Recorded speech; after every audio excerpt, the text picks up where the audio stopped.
Claude Moïse Dembélé, ingénieur de travaux publics. Après un certain nombre d'années d'expérience, j'ai été coopté par la société FH pour venir créer le bureau d'études des prix. Et ce bureau d'études avait son importance car les études étaient un peu dans tous les sens. Maintenant, l'étude des prix, ce qu'il faut comprendre, c'est que c'est des démarches inclusives. Beaucoup de sociétés et beaucoup d'entreprises ont des modes d'étude de prix qui ne répondent pas à certaines cohérences ou qui ne répondent pas à une certaine logique.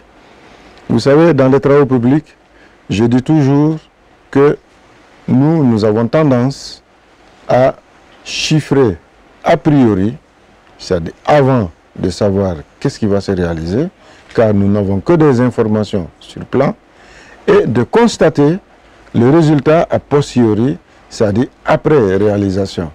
Alors vous comprenez que avant et après, il peut y avoir beaucoup de surprises.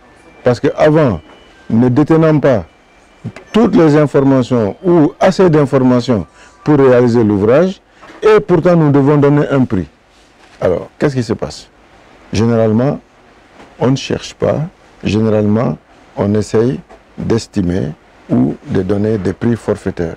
Et cette méthode a la dangerosité qu'on n'appréhende pas quelles sont les composantes des prix pour après se retrouver avec des résultats qui ne sont pas cohérents. Beaucoup d'entreprises n'arrivent pas à terminer leur chantier, tout simplement, pendant l'exécution, ils se rendent compte que les prix qu'ils ont fournis aux clients ou aux maîtres d'ouvrage sont des prix en deçà de la réalité. Et donc, malgré les décomptes et les sommes payées, ils n'ont plus assez de trésorerie pour continuer le chantier parce qu'ayant donné des prix faibles ou bien des prix erronés. Malheureusement, aujourd'hui, le Code des marchés impose que pour des entreprises qui sont supposées avoir les mêmes qualifications ou les mêmes capacités techniques, de donner au moins 10 ans. Hélas, ça c'est la méthode classique. Mais est-ce que le moins 10 ans est forcément le mieux 10 ans? Est-ce que le moins 10 ans a suffisamment prévu d'éléments pour la réalisation correcte de son chantier?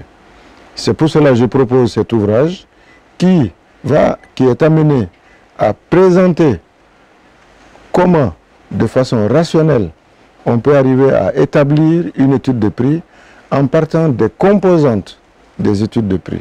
Vous savez, un prix est composé d'éléments qu'on appelle ressources. Les ressources, c'est tous les éléments qui rentrent dans la réalisation de l'ouvrage. Si on prend l'exemple courant que tout le monde connaît, c'est le béton. Le béton a pour ressources le ciment, le sable, l'agrégat, le fer à béton et l'eau. Donc ces 5 éléments sont indispensables pour réaliser un béton. Alors, il faut que nous ayons des prix cohérents de fourniture de ces matériaux qui vont composer le béton. Des fois, j'entends que des gens qui, quand ils ont un chantier hors de Dakar, ils parlent souvent de coefficient d'entreprise. Quand on fait une étude de prix, il ne peut pas y avoir de coefficient d'entreprise ou de coefficient d'éloignement. Le coefficient d'éloignement est certainement erroné. Pour la simple et bonne raison, lorsqu'on réalise un chantier à Dakar, on peut avoir le ciment ou les agrégats à un prix assez cohérent. Mais si ce même chantier, ce même type de chantier est réalisé en dehors de Dakar, par exemple Richard Toll, Matam ou autre, mais vous comprenez bien qu'un camion d'agrégat qui vaut 200 000 francs, les 20 mètres cubes pleins, mais le camionneur, il va vous exiger 600 000 francs pour amener son camion à Richard Toll et en retour. Donc vous voyez déjà que ce coût de transport est le double ou le triple du coût de matériaux qu'il transporte. Alors comment on peut parler de coefficient d'éloignement? Ça n'existe pas. Il n'y a pas de coefficient d'éloignement. Et quand on met un coefficient d'éloignement de 20%, 20% on ajoute de 200 000. Ça fait quoi? Ça fait 300 000. Alors que le gars, le propriétaire du camion, il vous le loue à 600 000. Et vous achetez l'agrégat à 200 000. Et votre agrégat arrivé à Richard Toll vous coûte 800 000. Donc, vous êtes forcément planté. Vous ne pourrez pas acheter un deuxième camion parce que vous n'avez pas assez de trésorerie. Donc, vous comprenez que la décomposition en matériaux et le coût réel de la fourniture de ces matériaux en achat, en manutention, en transport, en mise en œuvre doivent être tenus en compte par l'ingénieur responsable du chantier.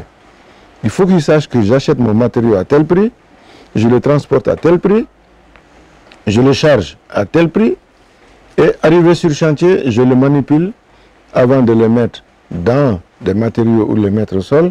Donc chaque étape a un coût, et c'est ce que nous appelons en général des ressources composées. Donc un prix va être relativement divisé en ressources, et l'ensemble de ces ressources mises ensemble nous donne ce qu'on appelle des ressources composées. Et ce sont ces ressources composées qui font le prix du matériau rendu dans l'ouvrage. S'il n'y a pas cette cohérence, s'il n'y a pas cette logique, on loupera certaines informations. On peut louper le chargement. Je donne l'exemple que le fer à béton, on le charge à Dakar, les manœuvres, ils prennent 500 francs la tonne. Et si vous achetez votre fer à béton, vous n'avez pas mis les 500 francs de chargement des manœuvres, arrivé là-bas, votre fer restera par terre. Parce que si vous ne donnez pas les 500 francs, les manœuvres ne vont pas charger. Et vous, vous ne l'avez pas prévu. Et vous avez 1000 tonnes à charger. Et 1000 tonnes à 500 francs, c'est combien? Vous l'avez perdu. C'est la perte.